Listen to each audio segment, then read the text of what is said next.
The palace is monitoring the Cayetano Blue Ribbon Committee hearing. Let's bring in mobile journalist Julie Baiza. Julie, ano balita dyan? Angelo, kinwestiyon ng palasyo yung ebidensya sa likod nga ng alegasyon na nagdala ng mali-malitang pera sa bahay ni Pangulong Bongbong Marcos sa Paway City, Ilocos Norte. Iyan yung sinabi ng isang Bernard Tube sa pagdinig sa Senado ngayon. Ang sabi ni Palace Press Officer Tia Castro, madali naman daw magturo, lalo na kung yung balak ay manggiba o magsilbing destabilizer. Dapat daw patunayan muna nila yung kanilang alegasyon at bigyan ng dokumento, hindi raw puro salita lang. Samantala, Angelo, nagsalita na rin ng palasyo tungkol naman nga dito sa bagong majority. Malinaw daw yung posisyon ng palasyo. Kinikilala nito si Acting Senate President Sherwin Gatchalian. Sa press briefing, tinanong na rin si Castro kung nire-recognize pa ba nila yung tinatawag na Cayetano Block sa pamumuno nga ni Senator Alan Peter Cayetano. Ang tugon dyan ni Castro, kailangan pa bang i-memorize yan?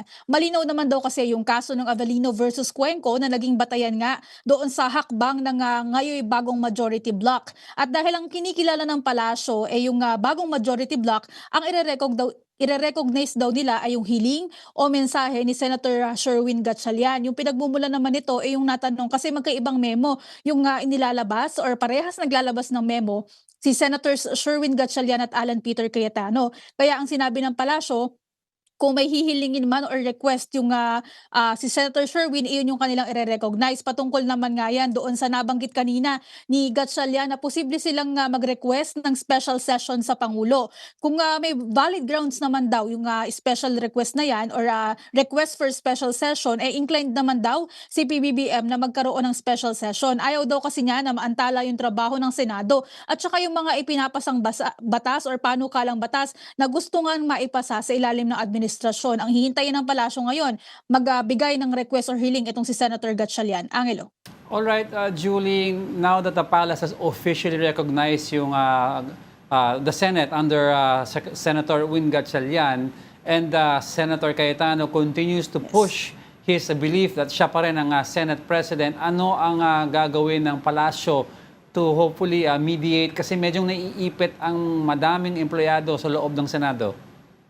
Ang sabi kanina ni Castro, binibigyan din nila na kailangang ayusin ng Senado yung kanilang internal problems at saka yung mga usapin. Nung natanong nga na din doon sa naging girian kanina ni Senador Robin Hood Padilla at ni DILG Secretary John Vic Remulla, ang simple lang yung mensahe ng palasyo, sa Senado daw to, umayos kayo. So ayusin nga daw nila yung kanilang gulo. Tinanong na rin kung may direktiba ba or instruction ng Pangulo for Secretary John Vic na pumunta doon sa Senate kanina. Mahirap daw na mag-speculate doon sa mga pangyayari. Pero ang iginiit ni Castro, una, hindi nga manghihimasok ang palasyo. Pangalawa, hindi daw trabaho ng Pangulo yung mangharang sinuman or harangin ng sinuman at wag daw magbigay ng mga ganong klaseng impression.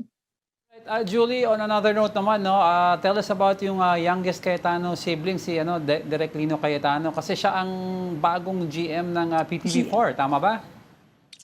Yes, kanina nga nanumpa na si bagong PTV4 General Manager Lino Cayetano. So in public service, ano ba yung alam natin? Cayetano serve as a representative ng 2nd District ng Taguig Pateros mula yan 2013 to 2016 and then later on naging mayor naman siya ng Taguig City from 2019 to 2022.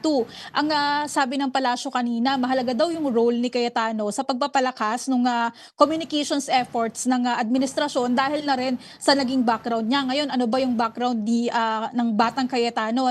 Una, meron siyang degree in mass communications from UP and then may diploma in film sa New York Film Academy. Mostly film kasi nag-direct siya ng mga ilang primetime television programs for major broadcast networks and then for more than a decade, director and creative consultant siya ng isa ring network. So iyon yung alam natin na background niya sa media or communication side. And then sa public service, ayun, naging kongresista at mayor.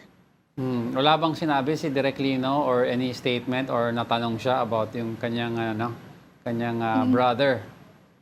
Hindi kasi kami present dun sa oath-taking kasi ito ay ipinadala na lang sa atin after the oath-taking. So wala pang pagkakataon ng Malacanang press corps na makausap si Direk Lino. All right, well, keep us updated. Thank you for that report, mobile journalist Julie Baiza.